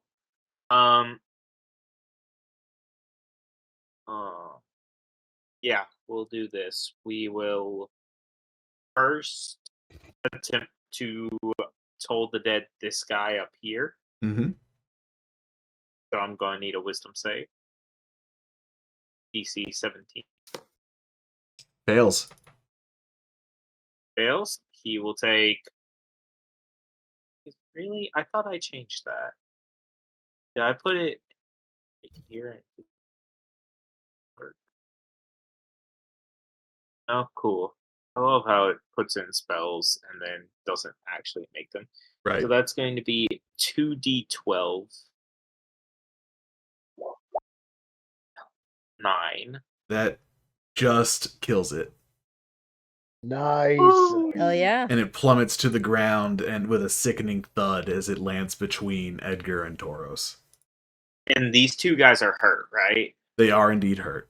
Or on the ground. On the ground, I mean. No. They are both... no, yes. Sorry, they are both on the ground. I stabbed them, so they should Cool. I'm going to go 25 feet and just...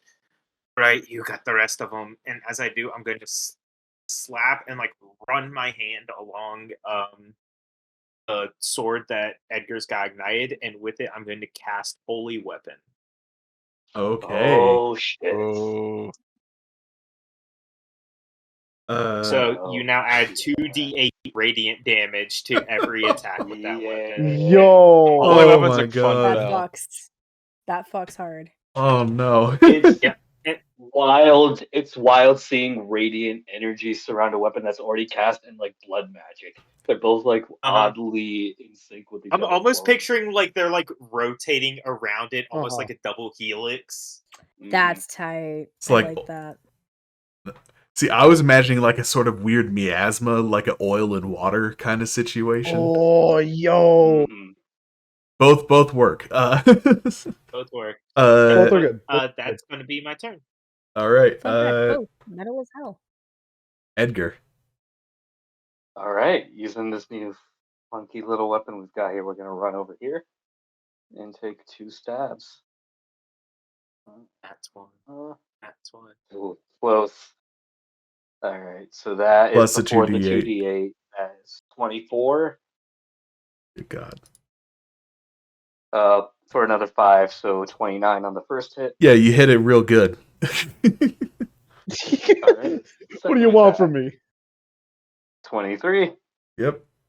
for 20, 20. and then oh, Oh no. and 11, 31 on the second hit. Yeah, you super kill it. It like Ooh. the lightning. Reaction, make him a card. Okay. God damn it! You just hear SS. He has another card appears in his hand. Mm-hmm. Do this. We'll say that that's S just doesn't know how to do it. I would suggest the strength card for the Chimera, because the strength card generally has someone wrestling a lion in it. I was going to ask which one you were picking. And then Edgar, so your sword is like coiled in this combination of blood magic and radiant light as it pierces through the lion's head, and it just slumps to the ground dead as like a burst of light comes out the other side from where you pierced it. There's an odd comfort in the Radiant as Edgar's coming to terms with the fact that he has some divine connections at this point. As he's just gonna look over to Fen with a nod after killing the guy. Much appreciated. This is fucking sick. All right.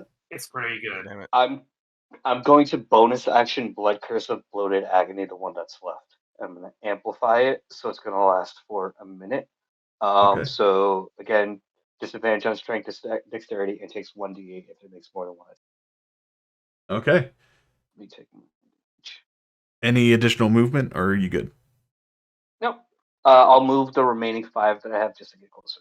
Okay, Essa. Bonus action, we're gonna steady aim and stab. Okay. 26. 26, and you get your sneak attack. For 28. Not bad, not bad.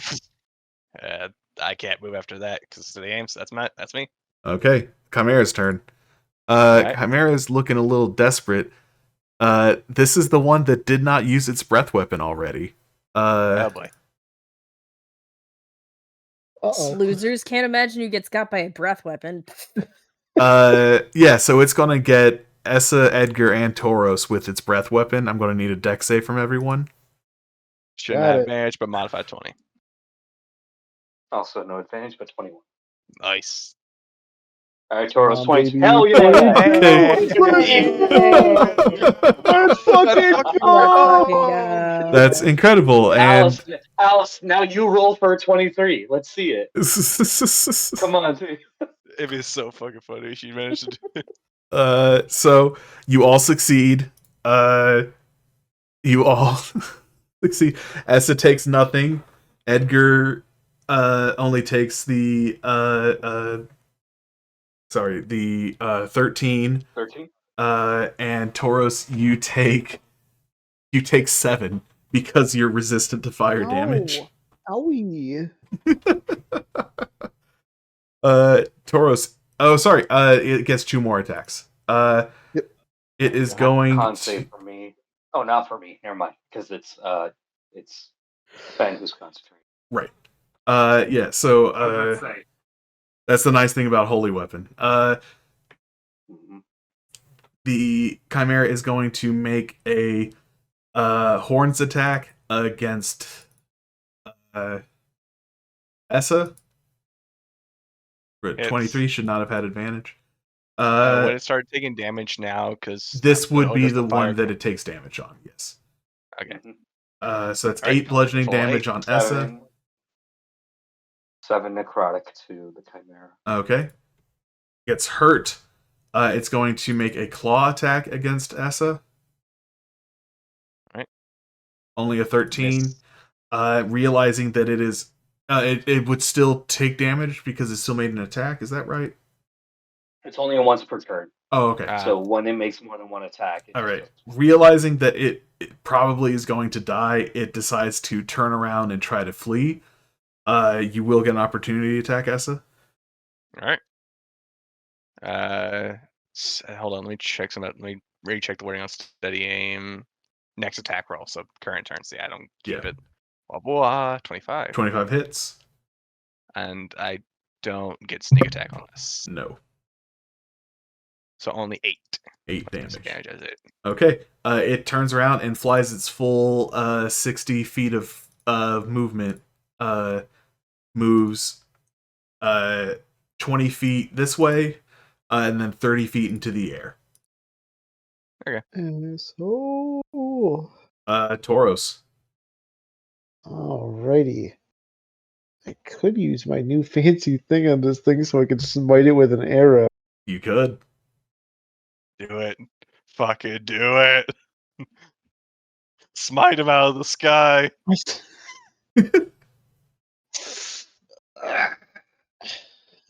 Maybe I do wanna.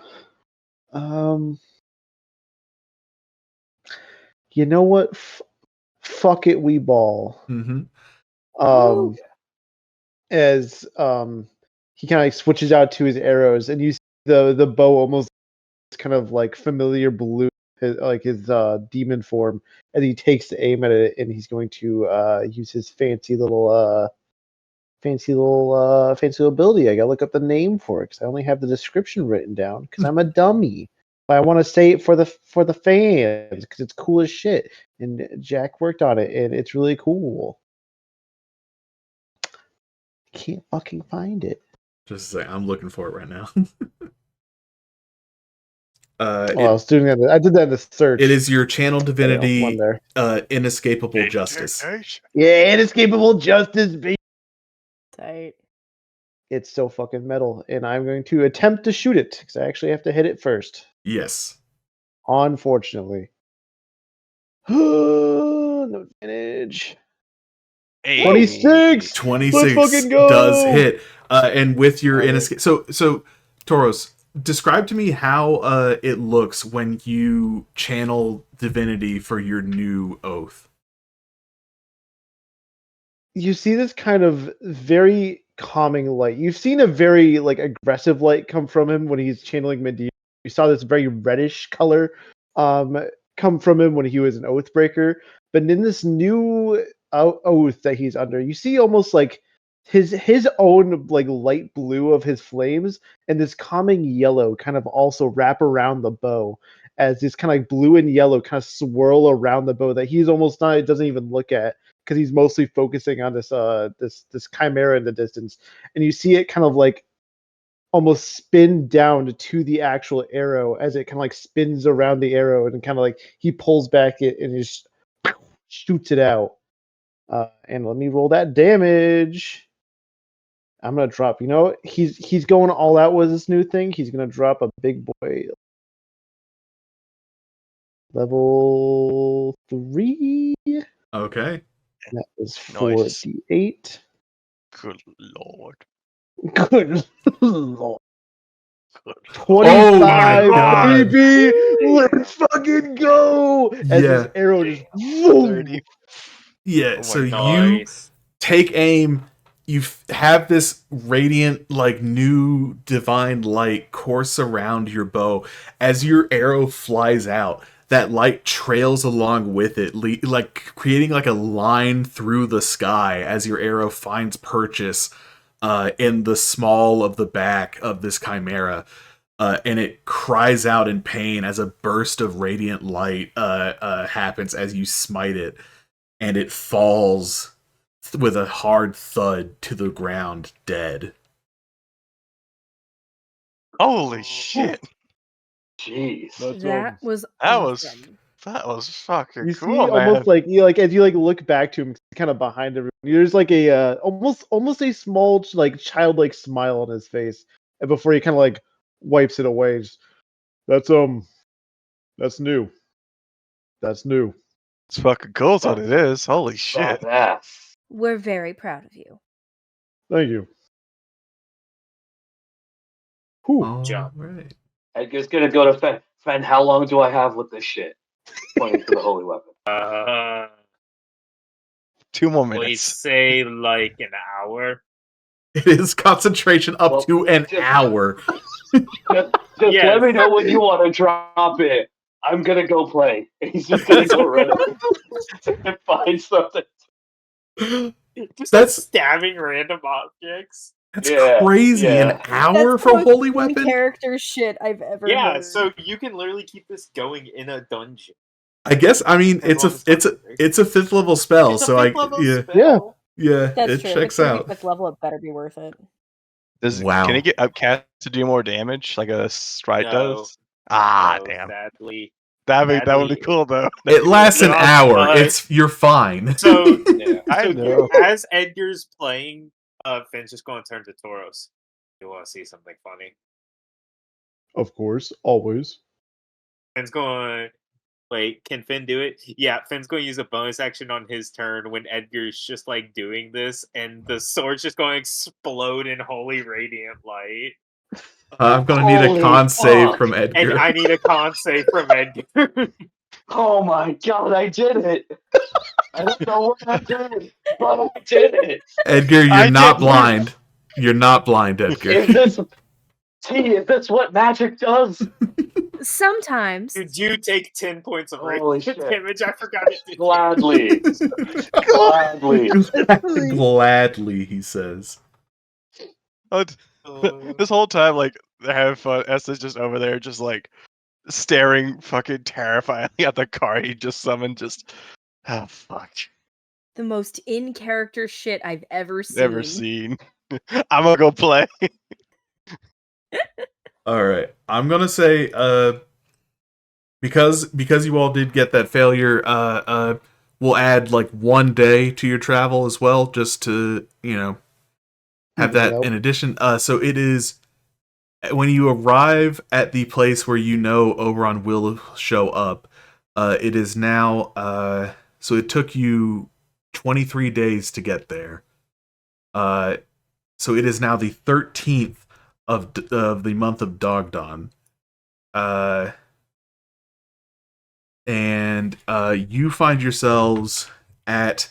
So this is like a place where just over the horizon you can see the. So you are still within tundra. You're still in like scrubland, very dry.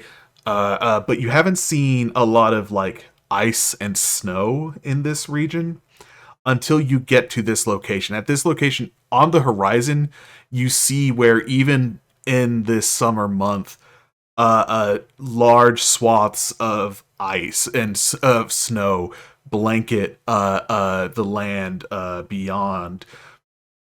The whole time that you all have been traveling here, it has been very cool. As opposed to like, once you crossed the mountains, like you all were traveling right next to the jungle. It's very hot. It's very humid. Once you get to the mountains and once you cross them, no longer. Very dry. And although it isn't freezing, it's very cool in this region. And as you arrive, you see dozens and dozens and dozens of tents all being set up. You see hundreds of people that you would call Goliaths,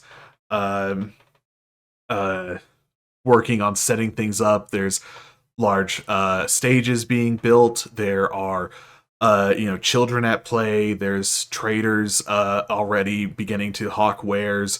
And you find yourselves at the center of what looks to be a very like a festival being set up here.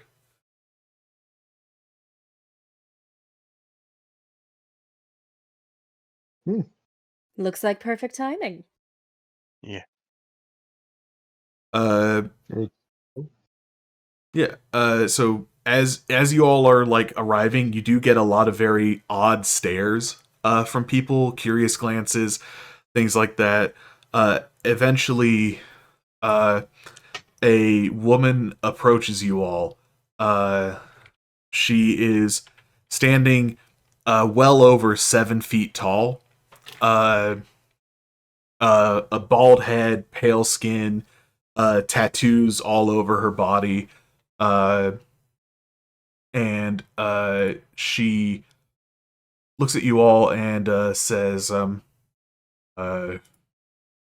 speaking in common, says, "Travelers, can I assist you? What brings you to our lands?" A dear companion of ours was taken in by someone who should be arriving in about a day or so. We're hoping to cross paths. I see. Um, uh, she looks over you all and says, uh, okay, well, I suppose we can allow you to stay until then. Give me a persuasion check, actually, T. Okay. You're horrible at those. 25. Okay, yeah, with a 25, yeah, she nods and says, very well, be on your best behavior. This is a very sacred time for our people. Uh, if there is any mention of you all causing trouble, we will have to force you away from this place. Of course, we will be of no nuisance. We will stay on the edge of your encampment. We will be no trouble at all. Yeah. She directs you to a space where you all can set up camp. Uh, and you all set up camp. You wait. You know, the next day passes, and then finally it is the 15th of Klidnon. Oh, sorry, of Dogdon, and you all. It's about halfway through the day when you hear announcements that a new tribe is arriving. And as you all look, uh, how about you describe what they see, Trey? How would I do that? Oberon's not with him. No. They're just hauling his corpse. Oh my god. I thought that for a second. You see, mixing in with being easily the smallest person in this group that is arriving, besides maybe some children. Um, you see somebody who looks a lot like Oberon, but is dressed almost completely different. Instead of like the big like golden hues and like bronze, gold, and green, you instead see what look like more like fur-bound armor in whites and grays with some blues, carrying a glaive strapped to his back, heavy like backpack on him. Uh, the circlet that he had been normally wearing in his hair is gone, and it's definitely grown longer. Uh, he looks comfortable, but at the same time, still just a little like nervous as he kind of like looks around. I'll say anybody with like a decent passive perception, which I don't think is anybody in here Except for Fen. except for Finn. But I'm not going to describe this to myself, so we'll leave this next part a little bit of a surprise. Uh, but as he walks in with the others, he seems to be talking with an older Goliath woman, um, discussing something with her. You also notice what looks like a set of like almost like a tools that Finn similarly carries around, like smithery tools, seem to be strapped along his waist. And he seems to be like motioning to one of them, and then to the Goliath woman, talking with her about something. And here's the updated hero forge. approach. Yeah, hell yeah, come on. Buddy. Nice. There he is. Oh. Yeah, as you are speaking with the elder, you can't help but notice a strange little tent set of tents set aside on the outskirts of the gathering place, and standing there, you see your old allies. Oberon sees this and he just Take- quickly looks to the elder, just like, oh yeah, they're here. I didn't think they'd make it so fast. The elder smiles and says, "You. It's been a while since you've seen them. We are going to start making our preparations. Feel free to come by and assist us once you've had a chance to speak to them." Thank you for everything. Of course. She smiles and offers you a hand, saying, "You you provided assistance to us as we have provided assistance to you. We are happy to have helped you find your way back to those who are important to you." He'll reach out and just give it a very, very strong handshake. Just, I will never forget this. She Thank you again. smiles, yeah, and leads leads her group further into the to the throngs of other people gathered around. Yeah. Yeah, Oberon begins walking towards the group. As he does, Finn just kind of mutters to Tauros, "Is this the guy? This is the guy. Looks like a bit of a Kill tool." him, Finn.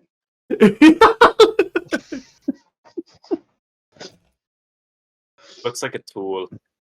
That's the charm of it. Mm-hmm. Yeah. Take your word. Oberon walks up to Oberon, the yeah, group. yeah, he gets and he just stops right in front of the group. Welcome back. We missed you. There's a genuine smile, and there's a very hard hand clasp on his shoulder. Missed you. He just, boy, was your stand-in.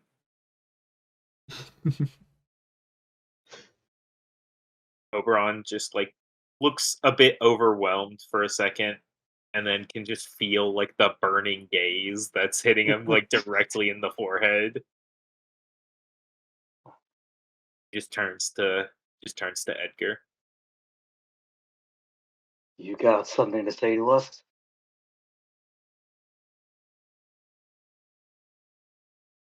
It's good to see you all. Nope, that's not it. Nope. I As think a he's so- better at as- writing it in a letter. Essa pulls Tauros away. He's like, let's do this. Yeah. It'll figure.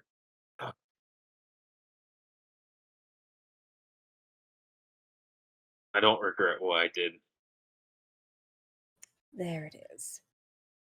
Still not what I want. Well, then, can you spell it out, please? 2 words. One's a little short, one's a little bit longer. One starts with an S. You suck. I was going to say eat shit. Super awesome. Thumbs.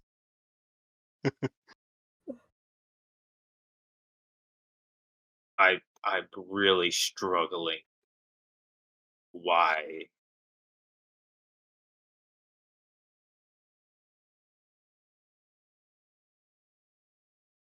I don't give a fuck about your reasons. I don't care. It worked out, but I don't give a fuck. You tell your family when what's going down. And for that, before you cross this line over here, I need you to say it. Oh, this is hitting every ounce of Oberon's just nerve right now. Very.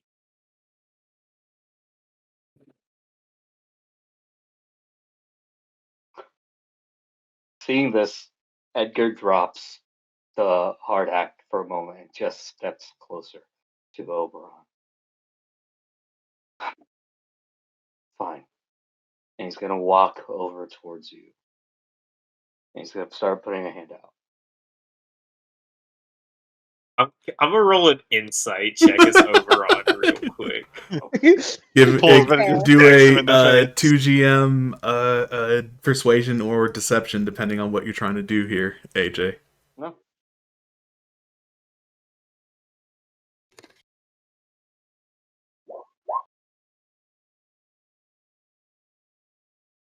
Mm.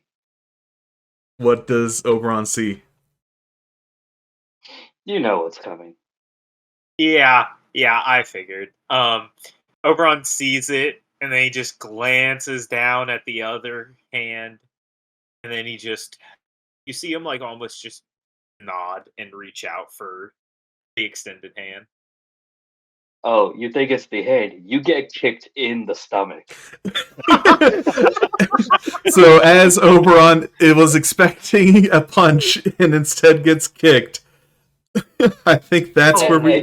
Oberon's gonna take a knee, I think, at that, and Edgar's just gonna lean over and say, "All right, apology accepted," and walk back. And I think that's where we end it for this episode of Dice Age. Yeah, baby. Let's fucking go.